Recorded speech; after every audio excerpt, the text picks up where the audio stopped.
मराठी मनोरंजन सृष्टीतील दिग्गज आणि लोकप्रिय अभिनेत्री म्हणजे वर्षा उसगावकर।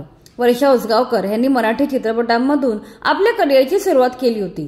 त्यानंतर त्यांनी बॉलिवूडमध्ये आपल्या अभिनयाचा ठसा उमटवला। त्यांचा पहिला चित्रपट गंमत जम्मत हा 1987 मध्ये प्रदर्शित झाला होता। त्यानंतर त्यांनी मागे वळून पाहिलं नाही। त्यानंतर आलेले हमाल दे धमाल, सगळीकडे बोंबाबोंब, सवत माझी लाडकी, एक होता विदूषक, लपंडाव, अफलातून हे त्यांचे सिनेमे विशेष गाजले। करिअरच्या शिखरावर असताना वर्षा उसगावकर यांनी 2000 साली संगीतकार रविशंकर शर्मा अर्थात प्रसिद्ध संगीतकार रवी यांचा मुलगा अजय शर्मा यांच्याशी लग्न केलं।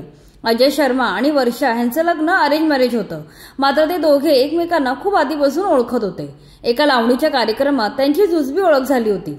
त्यानंतर खूप वर्षांनी वर्षा यांच्यासाठी अजय शर्मा यांचं स्थळ आलं। अजय शर्मा यांचा समजूतदारपणा वर्षा यांना आवडला आणि ते लग्नासाठी तयार झाल्या। मात्र लग्नानंतर त्यांचे सासरच्या लोकांशी असलेले संबंध बिघडून गेले।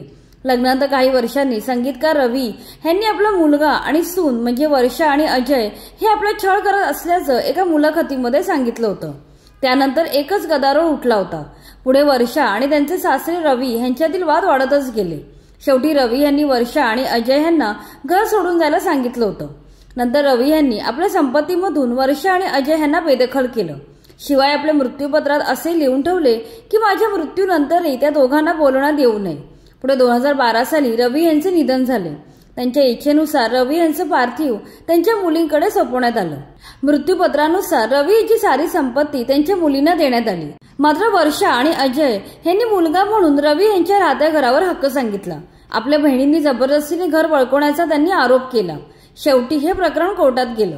कोर्टाने दोन्ही बाजू ऐकून घेत संगीतकार रवी यांचं घर त्यांच्या मुलींना देण्याचा निर्णय जाहीर केला होता।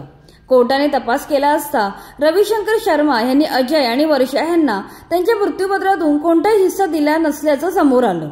त्यांनी संपूर्ण मालमत्ता आपल्या मुलींच्या नावावर केली होती। त्यांनी मृत्यूपत्रात स्पष्टपणे त्यांचा मुलगा आणि सून यांचा माझ्या प्रॉपर्टीत कुठलाही संबंध नसल्याचं सांगितलं होतं। हे प्रकरण तेव्हा खूप गाजले होते। सध्या वर्षा उसगावकर मराठी मालिका विश्वात कार्यरत आहेत। गेल्या वर्षी बिग बॉस मराठी या गाजलेल्या शो मध्ये त्यांनी भाग घेतला होता।